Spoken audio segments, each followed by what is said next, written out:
Hi you guys, it's me Kiana coming at you again today. Let me move this lamp over a little bit more so you guys can see me a little better. Okay.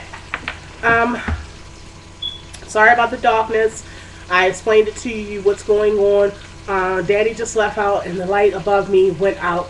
It's too tall. I can't reach it. So we gotta work with what we got. So I took a lamp from Nene's room and it's in here.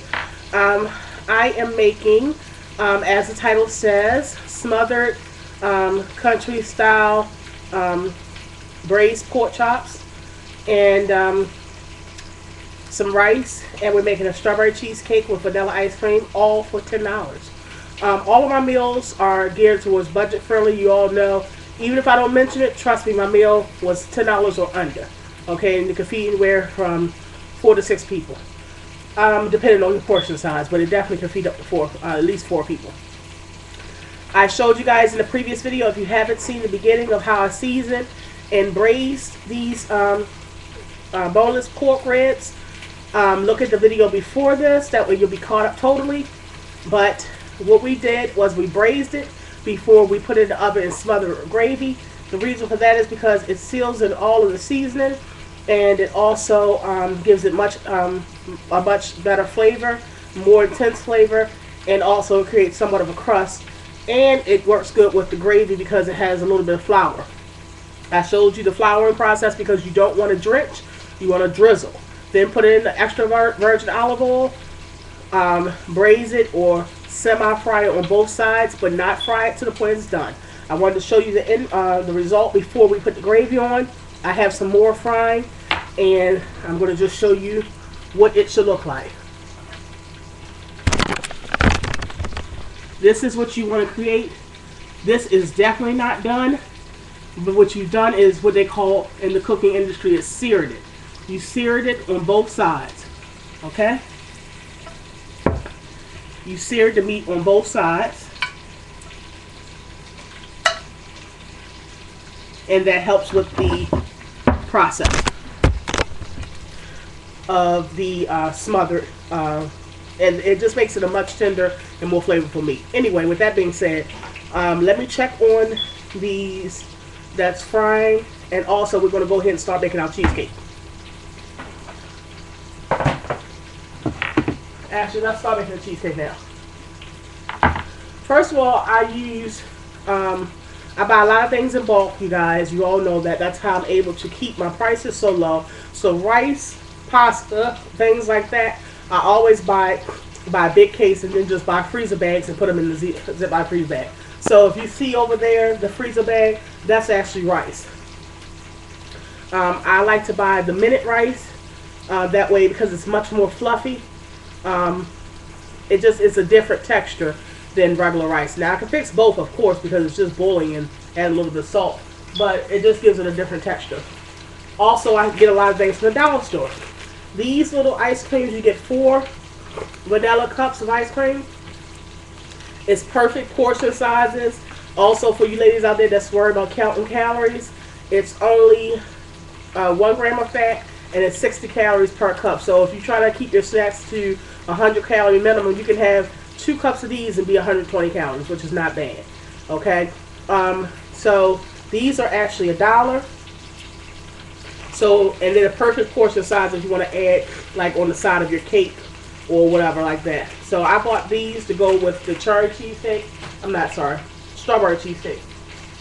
I also got all of these items from the dollar store. This dessert is only going to cost us $3. The dough baked cheesecake mix, I always use this. You guys have seen me make it before. It has everything in there. So this dessert actually could only cost you $2 if you're wise, because this actually has the graham cracker crust in here. You don't have to use a separate one. I just like to use a separate one because A, it's quicker. B, it's not skimpy as the one that they probably give you in here. And it just turns out better to me. So we're going to mix this together. And then the strawberries, you can just thaw them out while you're cooking. Just put them next to the stove. The heat will thaw it out, but these are frozen strawberries by the bag. Once they're thawed out, you're just going to slice them, add a little bit of sugar, and a little teeny bit of like orange juice, and then just put that on top of the cheesecake. But I like to do it so it doesn't become a runny and red mess on top. I like to add my cheesecake, my strawberries to my cheesecake individually, just as well as I do the ice cream. Now, if you open it up, as you can see, it's a whole package of graham cracker crumbs in here. So everything is literally in this package. Okay? We're just going to mix this with some milk. I use canned milk, but you can also use the powdered milk, as I suggested you guys do. It comes out looking like really stiff flour. And I'll show you guys. But it smells delicious. I mean, it smells like better than cake.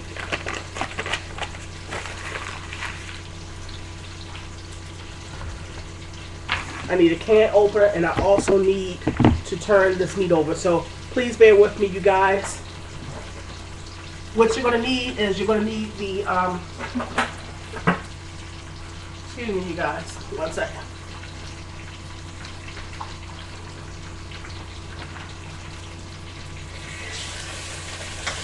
I'm just turning the meat over because, again, you don't want to fry it.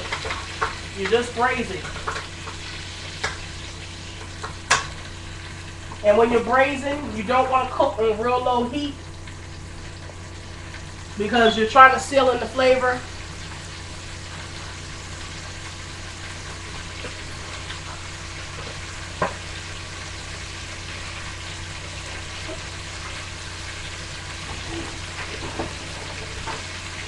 I'm trying to look for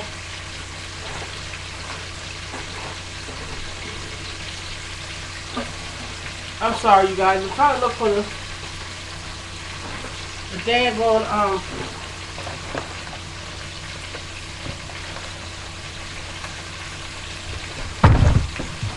I'm trying to look for the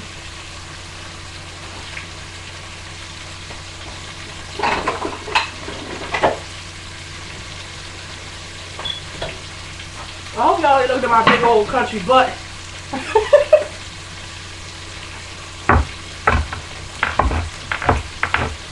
Don't get it twisted. Mama was a brick house back in the day. Alright, you guys. It's going to look like this.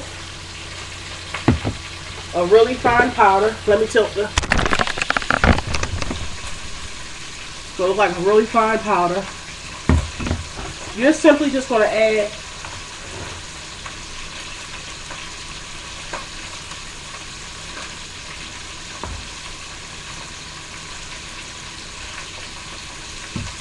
milk.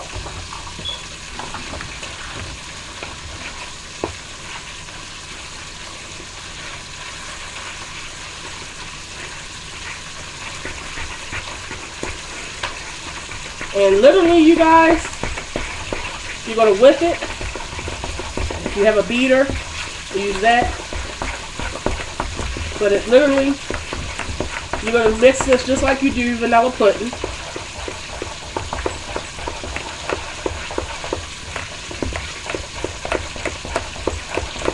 And as you're whipping it, you know when it's ready because it starts to get like a little thicker.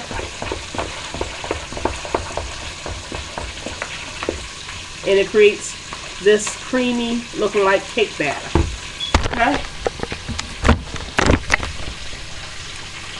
Once you've done that,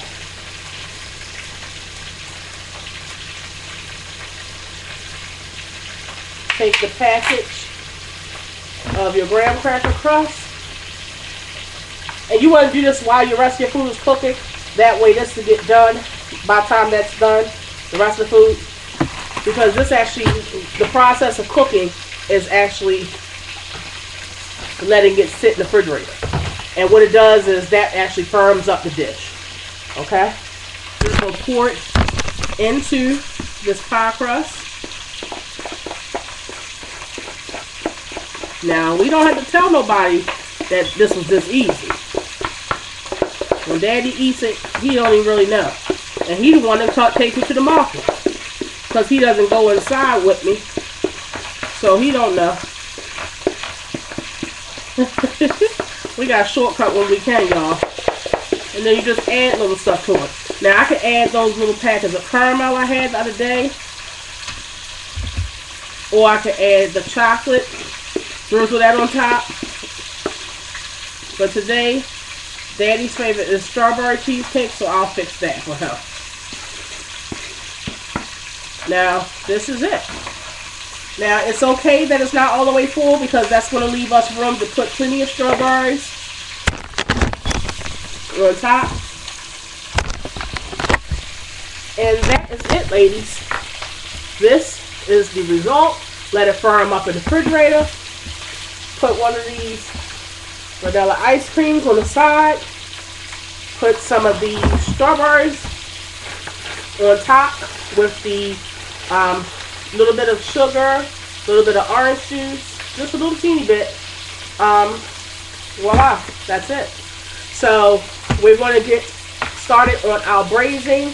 After we finish braising this, we're going to start with our gravy. So tune in and I'll show you guys that. Be blessed.